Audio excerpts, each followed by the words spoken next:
Herkese merhaba arkadaşlar. Ben Kripto Kurdu proje ekibinden Mertcan. Bugün sizlere genel olarak Total, Total 2, Total 3, Bitcoin dominansı, Others dominansı ve USDT dominansının kısaca teknik analizini anlatacağım. Videoya geçelim. Total grafiğiyle başlayalım arkadaşlar. Total tüm kripto piyasasındaki toplam para miktarını temsil eder. Tekniğine bakacak olursak Total grafiğimizde günlük bazda bir düşen kanal söz konusu. Bu kanalın direnç noktası kabaca 1050 trilyon dolar diyebiliriz arkadaşlar. Yani şu kısım. Aynı zamanda 0.786 ve 0.618'e de denk geliyor arkadaşlar bu direnç. Bu direnç noktasının hacimli kırılımı sonrası bu durumda ayı piyasasının yavaşladığını, hatta duruma göre bittiğinden söz edebiliriz. Bu kanalı kıramaması durumunda ise alt destekleri test etmek isteyebilir. Yani 0.5'in altında kalırsa eğer, yani Fibonacci 0.5'in altında kalırsa yaklaşık 885 milyar dolara kadar bir iniş söz konusu olabilir. Burası bizim destek bandımız arkadaşlar. Direnci kırması durumunda ise usul usul range'in üst bandına kadar bir çıkış söz konusu olabilir. Yani bu direnci iyi izlememiz gerekiyor arkadaşlar. Total 2'ye geçelim. Şimdi Total 2'ye bakalım. Total 2 Bitcoin hariç tüm altcoin'lerin piyasa değerini gösteren bir grafiktir arkadaşlar. Total 2'de günlük bazda bir boğa bayrağı ya da flaması oluşumu görüyoruz. Total grafiğine göre düşen direnç noktası daha yukarıda. Gördüğünüz gibi arkadaşlar tam olarak şurada ve gidecek daha yolu var. Bu formasyonun tam olarak hedef noktası ise burada gördüğünüz direnç noktası.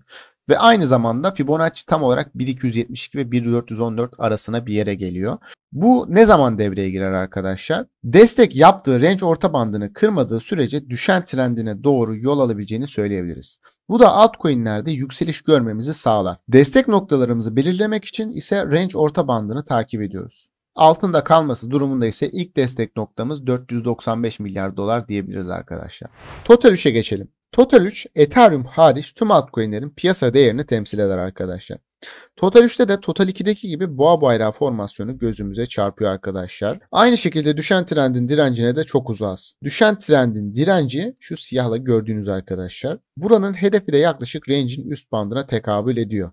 Boğa bayrağı formasyonunun da hedef noktası düşen trend çizgisine denk geliyor. Burayı hedeflememiz için fakat ilk önce bizim range'in orta bandını destek olarak almamız lazım. Bu da bizim 0.5'in üzerinde kapanışlar yapmamız durumunda artık düşen trendin direnç noktasını hedefleyebiliriz. Fakat eğer ki 0.5'in üzerine atamazsak bizim destek noktamız 332 milyar dolar. Range'in alt bandı arkadaşlar. Burayı takip etmemiz gerekiyor. Bitcoin dominansı ise marketteki Bitcoin hakimiyetini temsil eder. Gelelim şimdi Bitcoin yükselirken Ethereum ve diğer altcoin'lerin neden yükselmediğine ya da daha az yükseldiğine arkadaşlar. Bitcoin dominansı çok net bir Adam-Eve formasyonu yapıyor. Nedir bu formasyon? Ekranda gördüğünüz gibi arkadaşlar şu anda. Formasyonun hedefi 44,5-45 seviyeleri arkadaşlar yaklaşık. Bitcoin dominansı direnç noktasına geldiğinde, yani formasyonunu tamamladığında altcoin'lere para girişinin olacağını ya da Bitcoin'den para çıkışının olacağını, altcoin'lerden ise Bitcoin'e göre daha az bir para çıkışı olacağını söyleyebiliriz. Bitcoin dominansı bize fikir verir fakat herhangi bir kesinlik vermez. Bu yüzden diğer farklı her şeye de bakmamız gerekiyor. USDT dominansı tüm marketteki USDT hakimiyetini, yani insanların nakitte mi yoksa coin'de mi olduğunu gösterir arkadaşlar.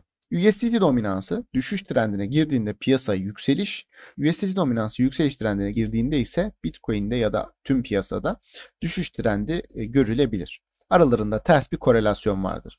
USDT dominansı uzun süredir sürdürdüğü yükseliş trendini kırdı ve alt destek noktalarına doğru yola çıktı arkadaşlar. İlk tepki aldığı yer gördüğünüz gibi range'in orta bandı. Buradan tepki aldı ve sonrasında tekrardan aşağı kırdı ve retest vermeden arkadaşlar düşmeye devam ediyor. Peki retest verirsen olur.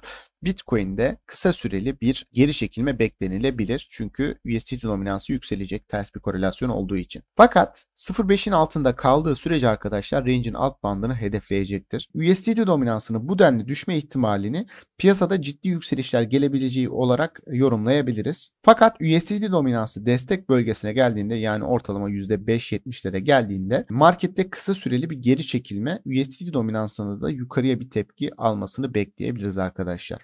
Son olarak Others dominansına bakalım arkadaşlar. Others dominans Bitcoin, Ethereum, DOT, BNB, ADA, Litecoin, yani bu gibi demirbaş coinler harici diğer coinlerin marketteki baskınlığını gösterir.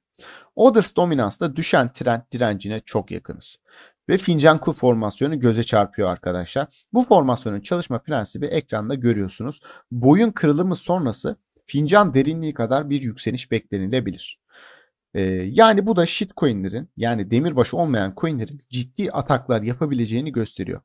Destek noktamız bizim yaklaşık 9.97, %9.81 civarları olarak söyleyebiliriz. Fincan kul formasyonunun hedefi ise %12.5'ları buluyor. Eğer formasyon çalışırsa düşüş trendinde kırmış olacak.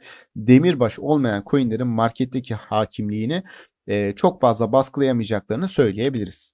Bugünlük anlatacaklarımız bu kadardı arkadaşlar. Videoyu beğendiyseniz beğenmeyi, kanala abone değilseniz abone olmayı unutmayın. Aklınıza bir şey takılırsa yorum yapmayı mutlaka unutmayın.